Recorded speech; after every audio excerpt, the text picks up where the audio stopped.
First and last vlog. Tikman natin tong carrot.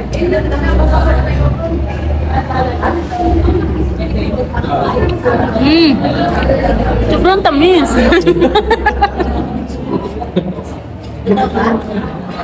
Tikman mo. Tamis. Try ka na mag-burn cheesecake. Hindi pa.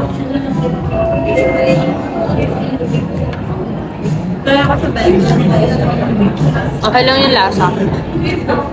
Kasi order ko ng cheesecake frap. Lasang gatas na may graham. Pero 7.5 kasi hindi ako mahilig sa kape. So okay lang siya.